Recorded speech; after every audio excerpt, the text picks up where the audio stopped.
Get out the insurance cards, get out the copays. The office is open, my friends. Brought to you by drroto.com.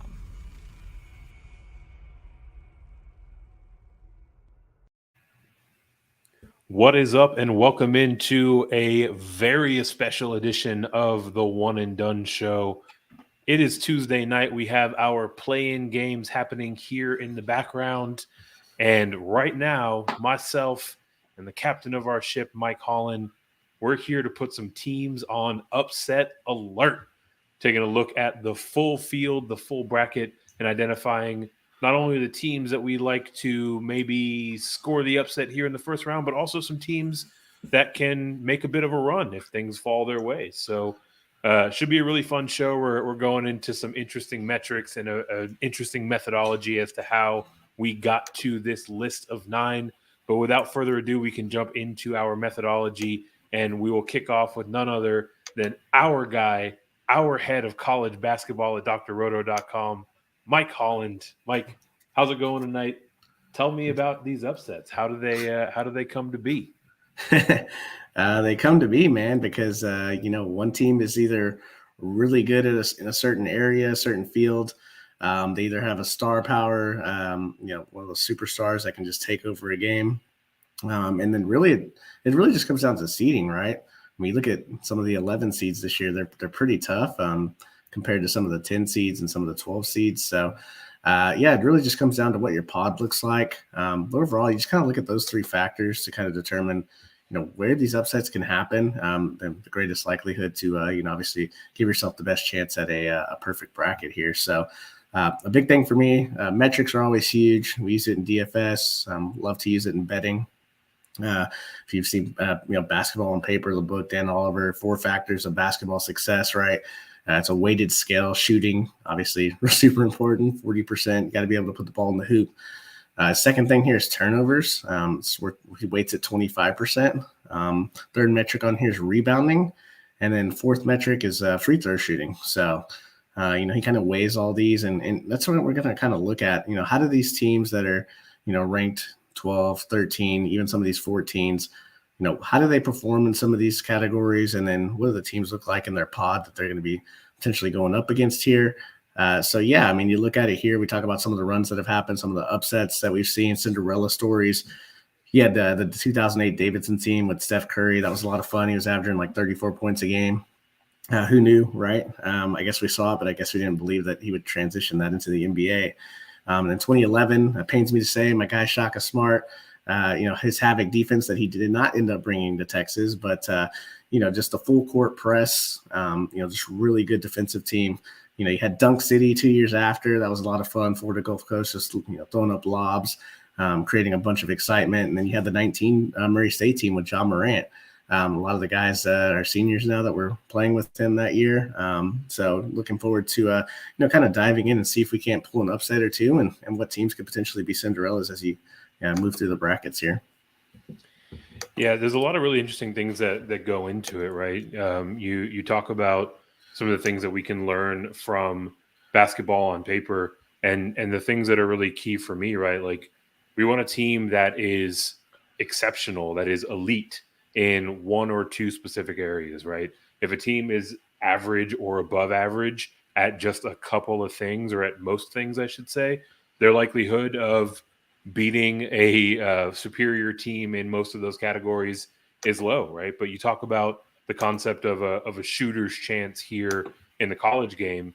If a team is really strong at 3-point percentage, if a team gets offensive boards really well, if they turn the ball over, or rather get a lot of steals and blocks from their other team, get those additional possessions, really gives them a strong position to score that upset. So those are the categories that I'm generally looking for. What are some other areas that we are going to try to highlight as we identify the upsets for this year's bracket? Yeah, so I think another key thing that we're going to look at here is size, right? What teams, who plays big, who plays small. Style is a huge thing. What type of styles fit? There's some conferences that play certain styles. They're going to be meeting teams from, the mid-majors that play completely different styles. which is why I think scheduling in the the non-conference is really important. You want a chance to play different types of teams to get your team ready. It's always nice to try to impose your will on the other team, but that doesn't always happen in a 40-minute college basketball game. So you got to be able to adapt, adjust. Coaching experience. The crowd factor is always huge. Everyone loves an underdog. If the underdog can get started early. Typically if you've ever been to one of these games in the pod, it's you buy tickets, you have access to the 3 games. It's the 2 teams that you're going to see, and then the other 2 teams that are playing, and you get to go to the next round and see that game. So anytime there's an underdog, the higher rated seed, their teams are their fans are cheering for the underdog because they don't want their team to have to face the 4 seed. They'd rather play the 13. So you see that a lot. Just determining where the soft spots are in some of these matchups is really just going to be key in kind of determining for betting purposes as well as filling out your bracket and DFS. So it transitions to everything that we're kind of doing this week. Yeah, so a little bit about our methodology behind this show, the method behind the madness. Basically, we've got 9 teams that we've identified where we like their chances of scoring the upset. I was going to say none of these teams are the favorite. Actually, some of them are first-round favorites, but I digress. Generally speaking, we're not saying that this is the most likely outcome. We're saying that ranked from 9 to 1, these are the teams where it is a likely outcome, at least relative to some of the other upsets on the board. So with that, we will kick off with our number 9 team. We have the 13 seed Chattanooga facing off against Illinois in the first round. Mike, how does Chattanooga make this one come together this year? Yeah, so we ended up picking Illinois in the bracket here. And the way Chattanooga has to get this done is they've got to first and foremost stop Kofi Coburn from Illinois here. Averaged 21 and 10 this year, just an absolute force inside.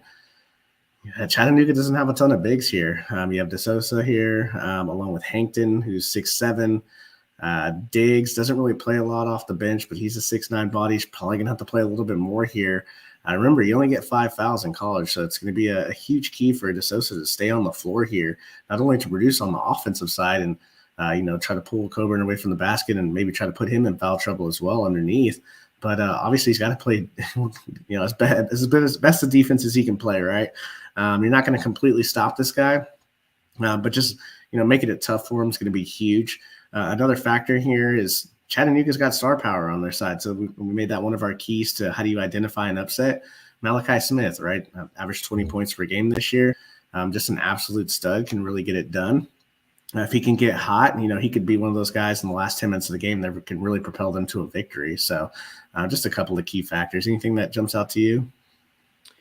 Yeah, we talk about kind of the sabermetric side, right? Like what I really like about Chattanooga here, and let's be clear, they've got a tough road ahead of them kicking off with Illinois, but they do a really good job in terms of offensive rebounds. They're 48th in the country in offensive rebound percentage. They're 28th in the country in free throw percentage. So when they're getting fouls, they're getting to the stripe. They're doing a really good job of getting those easy points, but they're also getting a lot of additional possessions by cleaning up the offensive glass, right? So typically in the tournament, we see these games kind of slow down a little bit. We see the possessions really drag out. So if they're getting even just a couple more possessions by way of those offensive rebounds, certainly has the makings for what would be a pretty big upset here in the first round.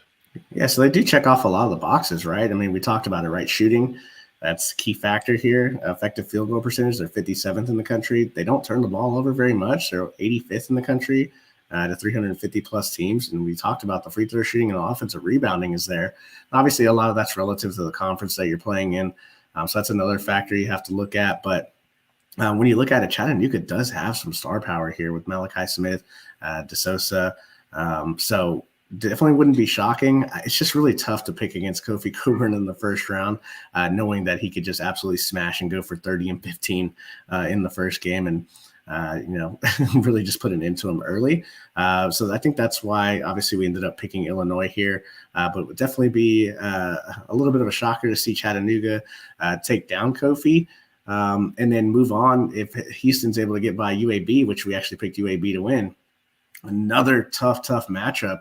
So I think on our Cinderella scales, getting Chattanooga the Sweet 16, we have at a 10 here, the highest score you can get, because that would be two really good victories, and definitely a team to write some novels about, right, if they're able to advance any farther than that.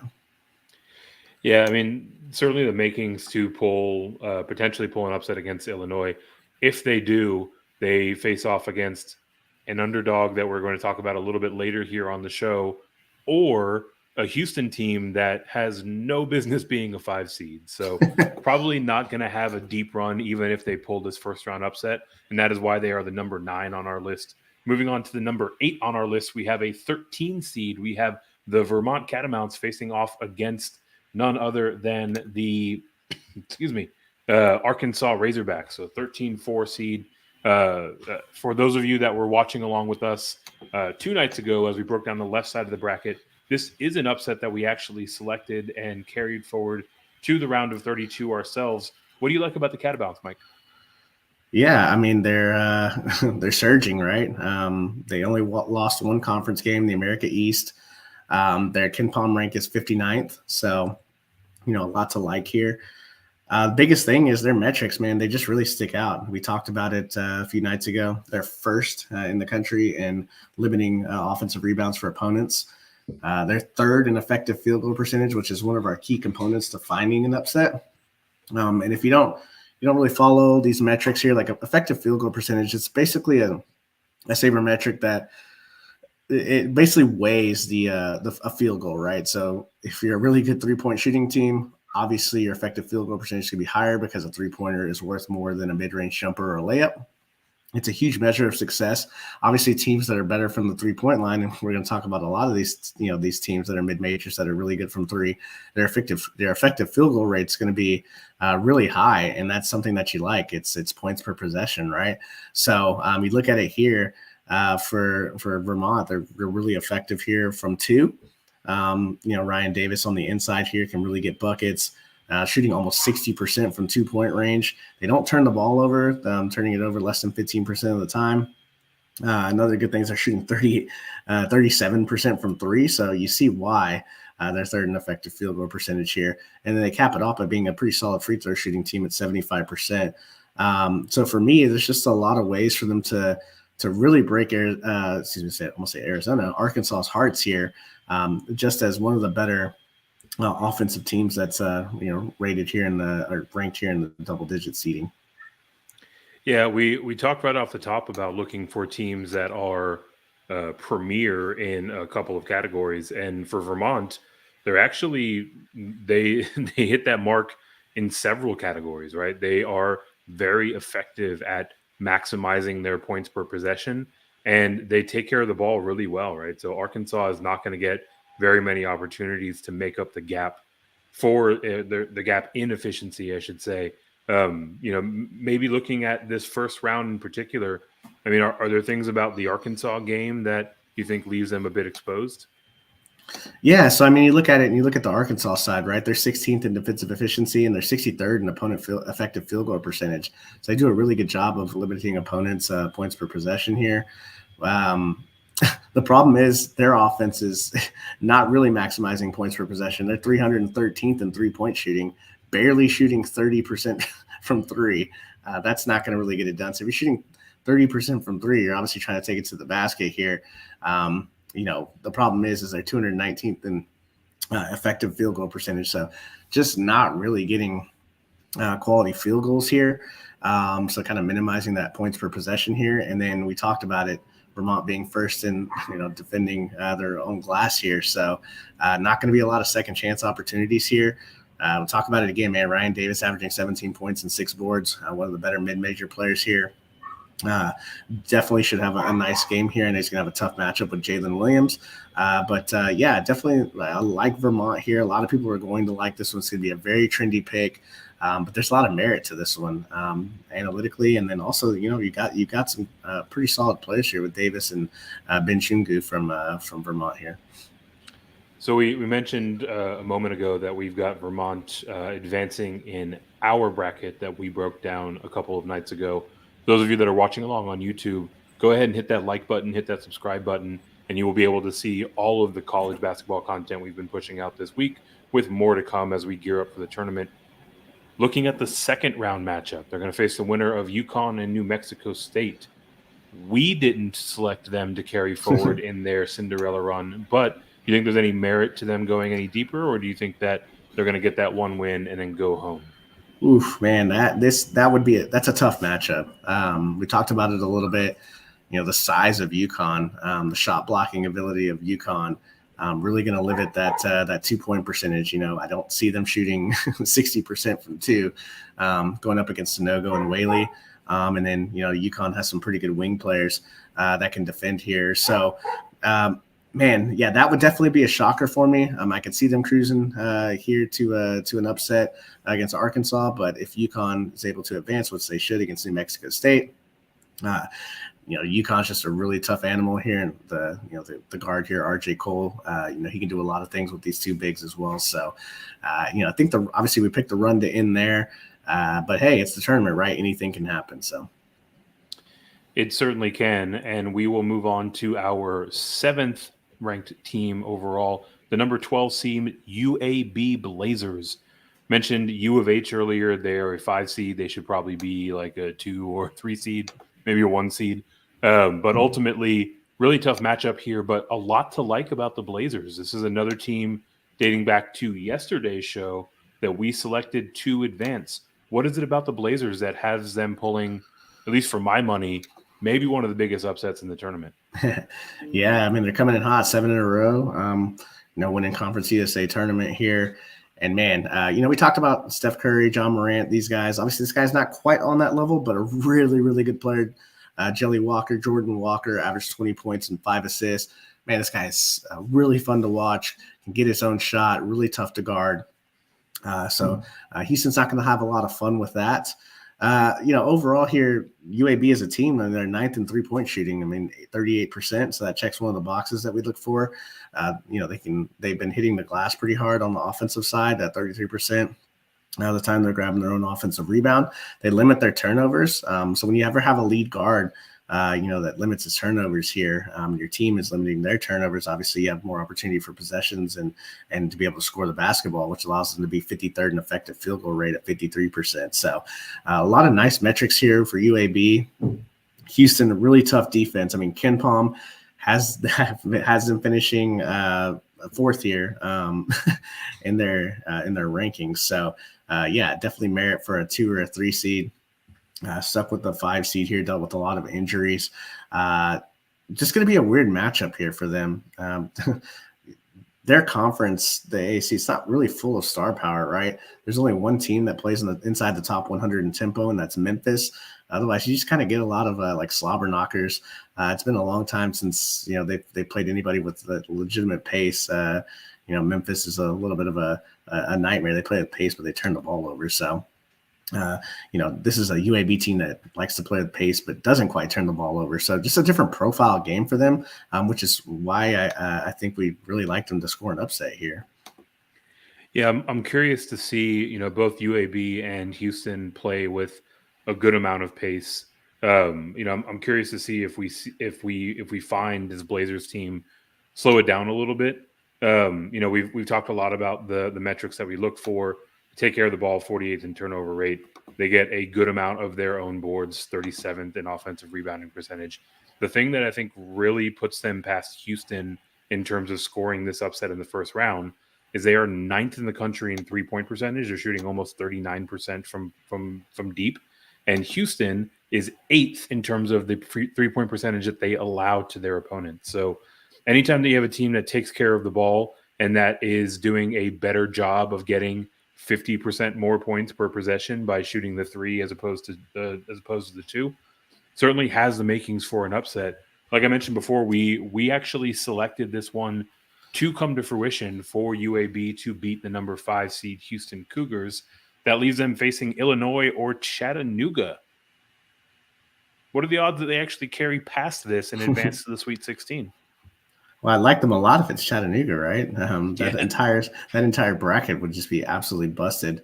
But I think, looking at it here, obviously they'll what we like them to draw Illinois. In that scenario, I don't quite know that they have the manpower. Not a lot of teams do to stop Kofi. The run's probably going to stop after after one night. But like we always talk about, it's the tournament, man. Momentum is actually a real thing. So you never know. They get one under their belt. Who knows what could happen? Yeah, I mean, if this Blazers team manages to dethrone Houston, who again has no business being a 5 seed, they have to come into their subsequent rounds feeling really good about themselves. So whether it's Illinois, whether it's Chattanooga, certainly have a puncher's chance to carry forward.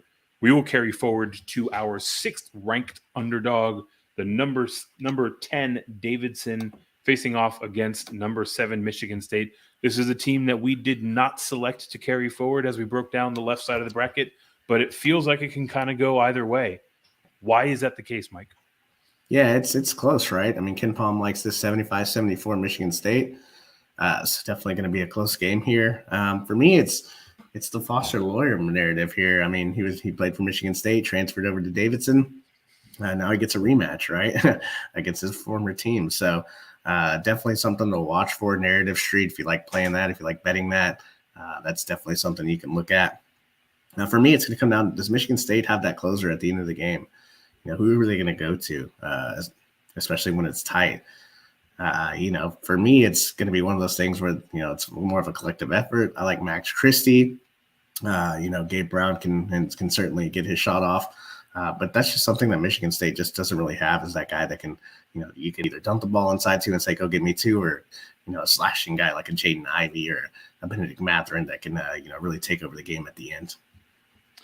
So this one was close when we broke down the bracket. Ken Palm tends to agree with us, as they usually do.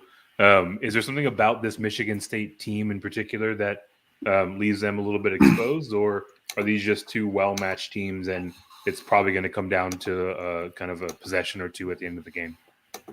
Yeah, I think, Michigan State's a little more balanced offensively and defensively, where Davidson is more defensively challenged. It's Izzo in March, so what can you say, right? Like, the guy just wins when it comes to March, so it doesn't matter what seed he's in. It's like something that 24 straight years they've made it to the tournament. So, I mean, that's a big thing for me. Coaching obviously is a huge factor here. So, give me Tom Izzo. It would be a shock to see Davidson pull it off, but we've seen crazier things. We have. And speaking of crazy things, their reward for pulling it off would be most likely a date with the number 2 Duke Blue Devils. Does the run continue, or is that a brick wall they cannot run through? That is a brick wall. They do not have the athletes to match up with Duke. So we got Duke going pretty far. The run would definitely stop there. So another team that we have going on at least somewhat of a surprisingly deep run is our next team here that is going to put their opponent on upset alert, and that is the number 13 seed South Dakota State Jackrabbits. Those of you that tuned in with us last night as we broke down the right side of the bracket will know that not only did we select them to advance out of their first round game, which is against I've frozen up here, my bad, which is up against the 4 seed Providence. We actually have them toppling Iowa, the 5 seed, in the round of 32. So what is it about these Jackrabbits that has you all in? Yeah, they've won 21 straight. So that's always nice. Team's feeling good, right? You feel like you can beat anybody. Summit League, I mean, obviously not the most challenging league. But for me, it's like, man, Ken Palm likes them number 71 here. Probably a little lower than I thought they would be, especially with their metrics. I mean, they're first in 3-point shooting, 44% from 3. 44. Like, that is out of control. There are teams that don't shoot that well from 2 in this tournament this year. Right? Like, absolutely out of control. Which allows them to be, guess where, number 1 in effective field goal percentage, almost 60%. Whenever you're making these threes, your points per possession super high. Man, I mean, what can you say? Like, you just love the 3 ball in the tournament, right? So the thing about them is they don't turn the ball over either. They shoot 76% from free throw line, so they're checking well out of the boxes. Their defensive efficiency obviously is not there, but you can give up a bucket or two if you're shooting 44% from three, right? Yeah, absolutely, right? Like their possessions are almost categorically 50% more valuable than their opponent's possessions. I mean, 44% from three is absolutely insane. So as they try to slow this game down, as they stay hyper efficient, as they stay pretty solid there at the line, 76%. A lot of things to like about this team. And that's a big part of the reason why we have them advancing not only from this first game, but from this second. So maybe fast forward us here to the Sweet 16 matchup against Iowa. Obviously, big shoes to fill facing off against Keegan Murray. Why do you see them making it all come together and advancing to the Sweet 16 to face off, presumably against Kansas?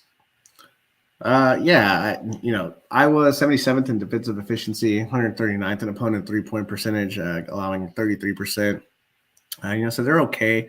They like to play up and down. That's going to really, I think South Dakota State's going to love that. They're going to be able to get up and down the floor. There's going to be a lot of three balls being shot. South Dakota State, man, Baylor Shireman is one of the best players no one knows about.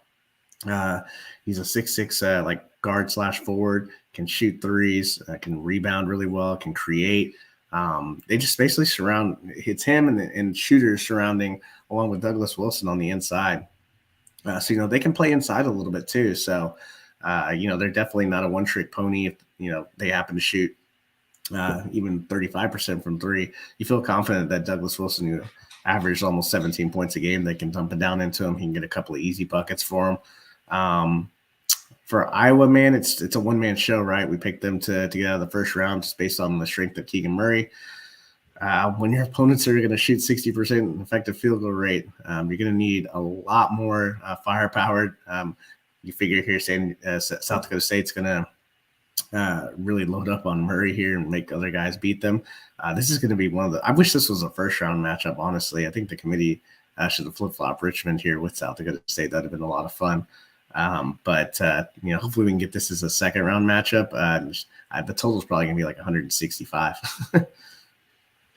So we've got them making it to the Sweet 16 in terms of advancing to the Elite Eight. Anything about Kansas that can ultimately maybe keep the door open for that, or is it just too tough of a matchup against this blue chip? Yeah, I think the metrics, really favor Kansas here, being 25th in opponent 3-point percentage. They barely allow teams to shoot 30%. That's always been a Bill Self trait. Obviously making opponents put the ball on the deck here and funneling it inside where they typically have, some bigs that are really good. And they obviously have David McCormick in there. They're, 29th in defensive efficiency and one of the better offenses. So they can definitely match point for point here. So a nice fun run. They're the Cinderella story for me of the tournament, which is why we have them in the Sweet 16. But I just don't see them making it past the Kansas team. But you never know. If Kansas were to stumble, everything changes. So we'll see. It certainly does, but it looks like this matchup in particular really would force the Jackrabbits to go to their areas of weakness in terms of their scheme and their offense, and will likely be too much to overcome. So that moves us on to our 4th-ranked Cinderella team, the number 11 Iowa State Cyclones, coming up against the number 6 LSU Tigers. We actually stuck with the chalk here. We've got LSU advancing, but it was another close one. What is it about this game that has it almost too close to call?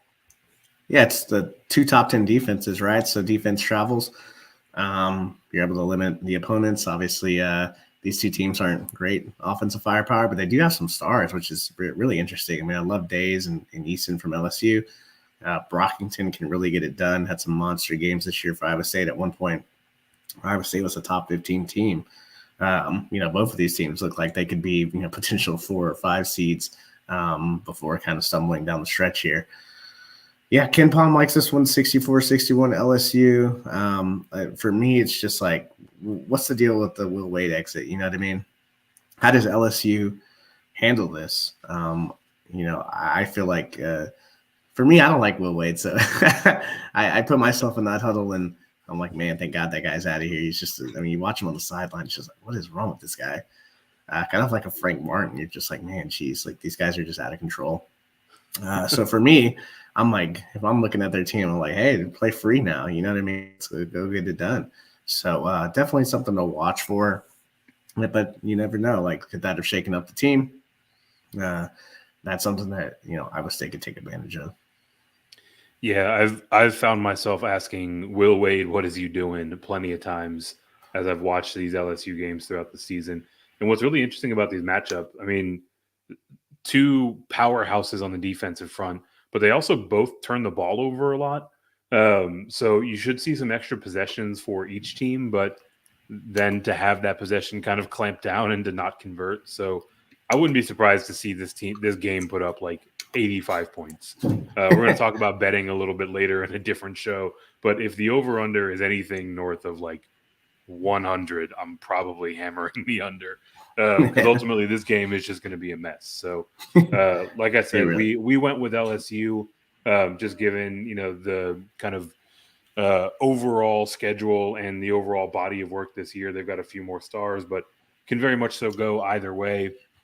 Another game that fits that bill where we ended up going with the favorite here, but can go either way. The number 7 USC Trojans, the number 10 Miami Hurricanes. This is one of those instances where styles kind of make fights, right? These two teams approach the game of basketball from just categorically different points of view. So it's really going to be a matter of, who kind of gets going into their style of game, into their groove first. If that's Miami, what does that groove look like? How do they pull off the upset? Yeah, definitely. This is going to be a fun one. Who can enforce their style, right? Miami likes to play the guards here, Moore and Bagusti and Wong. Each of these guys can go for 20, can kind of create havoc. We've seen them with some really nice performances, and then we've seen them with some pretty poor performances. So definitely guard play is huge. If you look at it, man, all you got to do is get two of these guys going, and it's going to be a tough time for USC. But I think where USC has to do is to establish the paint, right? You look at it here, you got Mobley and Goodwin, two of the better bigs in the Pac-12. Man, Miami just doesn't really have the manpower to really hold these guys down, which is why we picked them to advance. And then you got a 6'9" guard here in Peterson that does a lot of the ball handling. And if you look at it, Charlie Moore, I mean, they list him at 5'10", but geez, he might be 5'8". Wong is, really slight. So definitely an advantage here in size for USC. The thing that worries me here is, man, if this is a close game, free throw shooting, is it going to haunt USC? If it doesn't haunt them in this one, it's going to haunt them. They shoot 66% from the free throw line. So not a good thing when Miami shoots 74%. Could be a huge factor. Yeah, it could definitely come back to bite them. And I think probably the first 3 to 5 minutes of this game is going to be critical, right? Whichever team can get into their style and force the other team to adjust is going to be in control. And these teams are so categorically different that, if we see Miami push the pace a little bit, do a little bit of, penetration and kick out to get to these 3-point shooters, they could very much so control this one end to end. So razor thin margin. Ultimately, we did go with USC, but this Miami team is no slouch and can very much so make a bit of a run, right? If they are to pull up the upset against the number 7 USC team, they then get to face off against the number 2 seed Auburn, which certainly has its soft spots in terms of their approach to the game. If we have Miami carry forward, do you think that they can also roll past Auburn, or is it a bit too much? I tell you what, Auburn wouldn't be excited to play Miami. I think they'd rather play USC. When you have great guard play, it just changes the whole tournament, right? We saw in the SEC tournament, I mean, Auburn struggled with Quentin Jackson, Hassan Diarra from Texas A&M, really able to get their shot, really create havoc inside the paint. So you never know, man. Miami's an interesting team. Man, a couple of brackets I may flip over and have them going, around and even being a shocker to a 2-seed Auburn. So don't mind it. I might not pick the shocker in the end, but I would like to see what the points are because I think Miami could make that game pretty close. The thing about Miami is they just don't turn the ball over, right? They're 8th in turnover percentage. So they take care of the ball. So they're going to get their possessions here. Auburn can be out of control sometimes, and it just seems like sometimes they shoot themselves in the foot, and that's something Miami doesn't do.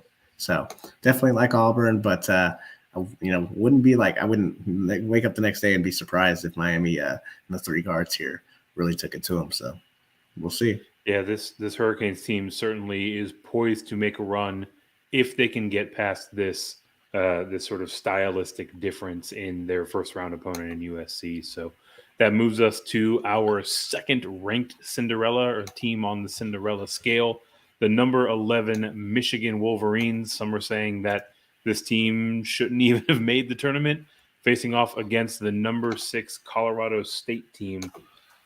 Ultimately, actually, oddly enough, this game opened as a pick'em, and now we have Michigan State favored by 2.5 points. So pretty straightforward in the first round. Is it more of a Michigan consideration, or is it kind of that Colorado State is just sort of eye at everything?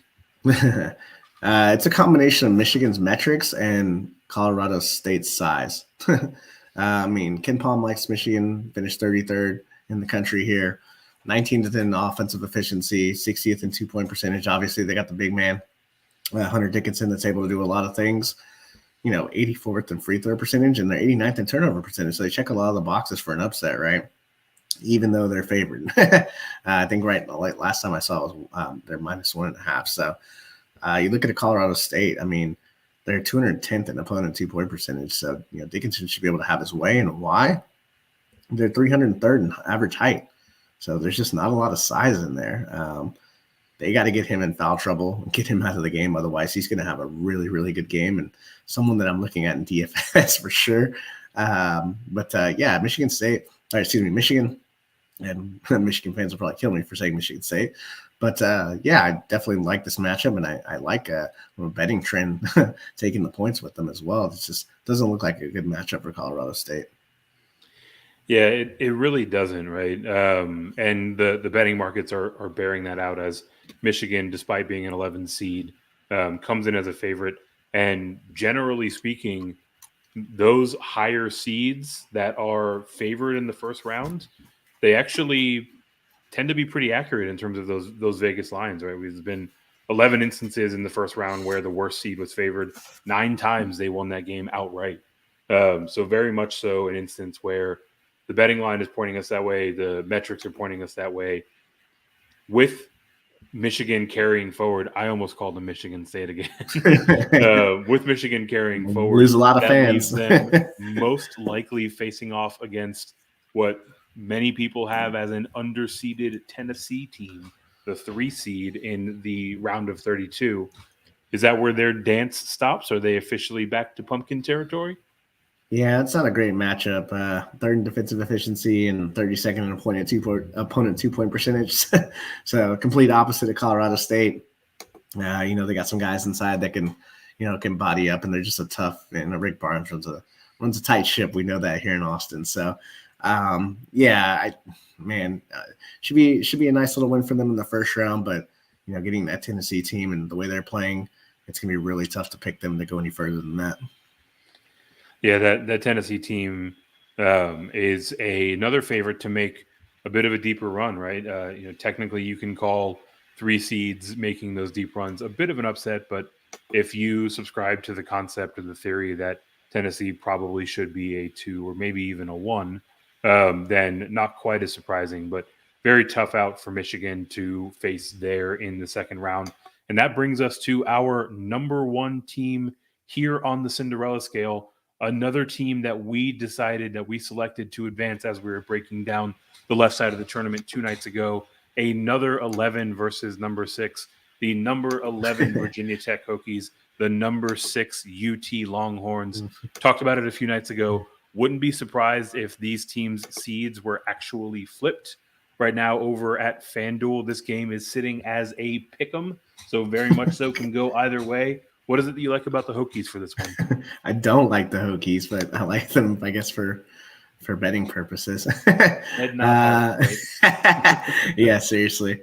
We talked about it, right? 2 teams going in the opposite direction.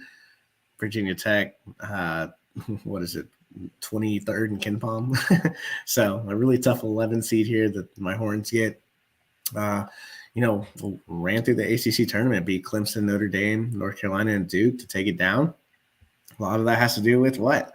Effective field goal percentage here. I mean, the third in three-point percentage, 20th in effective field goal percentage, 81st in turnover percentage, 90th in free throw percentage. So, man, these guys are just getting it done in a lot of different ways here. And then you got the two bigs. Texas is a little undersized with the loss of Trey Mitchell, which we talked about. Kiva Luma and Justin Mutz.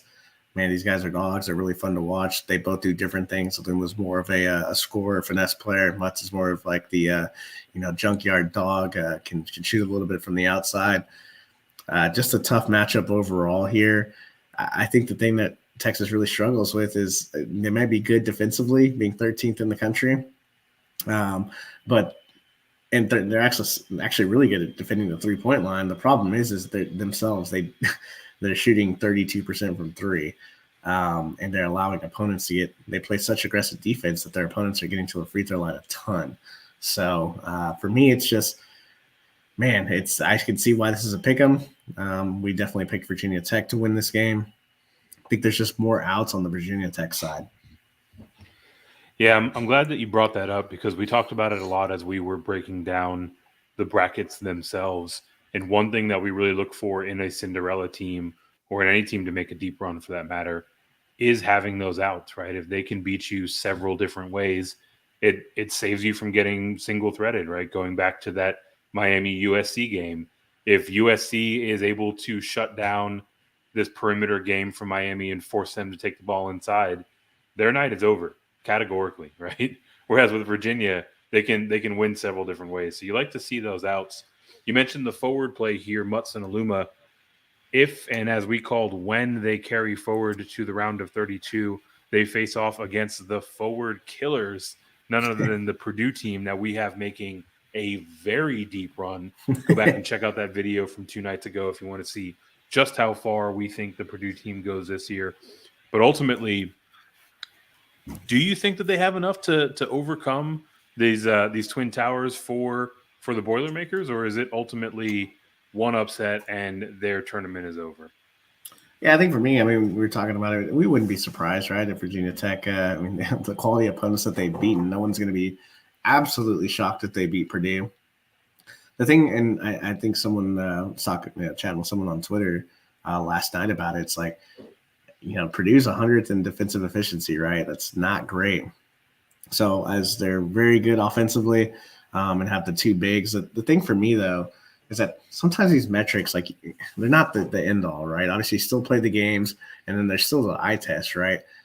For me, Aluma being more of a finesse player and Mutz being more of an aggressive player, Williams and Edey, these two guys are just absolute animals inside, can create foul problems. When Mutz and Aluma aren't on the court together, the entire Virginia Tech offense changes their dynamics. So for me, I wouldn't be surprised if Virginia Tech won. I would obviously we're leaning Purdue, having them go all the way to the championship game. So I think the run kind of stops here, obviously. So, but definitely wouldn't be an absolute shocker if it happened. It wouldn't, and I wanted to get your thoughts on this. Given that murderer's row that they advanced through in the ACC tournament, I kind of feel like Virginia Tech is probably going to be one of the more popular Cinderella stories as people fill out their brackets. Are you getting a similar read on that, or am I just kind of telling myself things? Yeah, no, for sure. They're definitely going to be a popular pick. We saw what they did against some really good ACC opponents. We've known that they've probably been more of a top 25 team, kind of underachieved this year. People are seeing them now, and we love the narratives, right? It's teams that are on the run. A lot of our teams that we're choosing here to potentially be trendy upset picks or even shockers, or teams that are on really good winning streaks, have had a lot of success beating teams like someone like a Texas who's going kind of the other way. So those are trendier picks. But for me, it's it's just kind of one of those things. You got to look at the analytics. You got to be smart about it. a matchup with Purdue isn't the most exciting. They're not going to be excited, I promise, to play those guys. So I think when you break it down overall, you look at the Texas game, they do profile nicely against that. But when you move on to Purdue, it's just a whole different animal. So we, obviously like Purdue to win that one. So that completes our 9-team breakdown from number 9 to number 1 here on the Cinderella scale. Where I want to close out with, Mike, is kind of getting a bit more of your insight around strategy, right? We mentioned off the top that these teams are not favored necessarily, except for a couple of them, but they are certainly live in terms of their ability to score the upset and maybe even make a run. How do you think about selecting upsets as you're filling out your bracket? Do you try to get a certain number of them? Do you kind of cap out at how many you go for? Do you maybe identify the spots that are going to be popular and try to get different? Like overall, what's kind of the game theory for determining which upsets you're going to select? Because nobody, and I mean nobody, should select all 9 of these. Right. Well, no, who knows, man? Somebody might give you $1 million with ESPN or whatever. Yeah. Yeah, I think when I'm looking at it, I am looking at the analytics, right? You're looking at star power, like we talked about, where the teams are, trends, right? Like who's playing well, who's not playing well. Size is a big thing, right? Like Michigan's favored because they obviously should have an advantage inside. So when I'm picking up, so I'm looking at the matchups. I'm looking at the pods that these teams are in. What other teams could be up? What other higher seeds could potentially be upset that makes it easier for a Cinderella to get there? Very rarely does a Cinderella just go right down the row and just beat, a 12, or excuse me, a 5, and then a 4, and then a 1, and then a 2. Like you don't see that often. It's typically your Cinderellas happen because one side of a bracket is completely busted, and they get a couple of quality wins against some of the better teams, and then they're playing an 8 or 9 seed, and so it just makes it for a little bit easier of a run. So that's kind of how I'm determining how to maneuver when I'm making my brackets and things like that. Yeah, I mean it's fun to select underdogs and to select these Cinderella runs, but ultimately they are underdogs for a reason, right? We've identified teams that could potentially make a run, that certainly have kind of the atmosphere and setting needed to do that, but to actually go out and execute on it time after time, right? Because almost every single one of these teams, should they win their first round matchup, has an absolute juggernaut waiting for them in the second round. So try to contain yourself, unless of course you're going for that $1 million on ESPN, which is absolutely absurd. Like they should offer $1 billion if someone gets a perfect bracket. Like your likelihood of getting it perfect is less than getting struck by lightning while you turn in your winning lottery ticket, right? So yeah, what's absolutely crazy, right? What's absolutely crazy, that this last point is, there's a team out there that we're going to look back on Saturday and be like, what just happened to my bracket? I mean, who knows? A 15 could be the 2. We didn't pick it. We don't think it's going to happen. It probably won't happen. But all it takes is one insane ending to absolutely destroy everything that we thought was possible in this tournament. That's what absolutely makes it fun. So to recap, look for teams that are very good, if not elite, in a couple of categories, right? They have to find themselves in that environment that they can do what they do best. Specifically, the categories that we like, all of the efficiency stats, 3s and Ds are fantastic targets or categories and metrics to target. We look at teams that get a lot of offensive rebounds, look at teams that get a lot of turnovers and blocks. Anytime they're going to get an additional possession, anytime that they're going to get more points per possession, that is at least the groundwork for an upset. So we identified the 9 that we like the most, but if you want to do your own research, those are the things that we typically prioritize and that we did prioritize to get to this list of 9.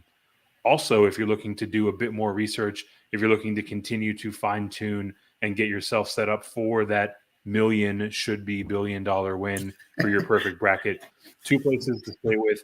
Number 1, get to YouTube, get to our channel, hit the like button for this video. Let us know how you felt about it, but also subscribe. We're pushing out a ton of content all throughout the tournament. So you want to make sure that you're not missing any of that. And especially important, get over to drroto.com, get yourself subscribed, get into our Discord. We are literally talking about betting picks. We are talking about props. We are talking about DFS builds. We are talking about how to properly fill out a winning bracket every single day with our subscribers over there in the Discord.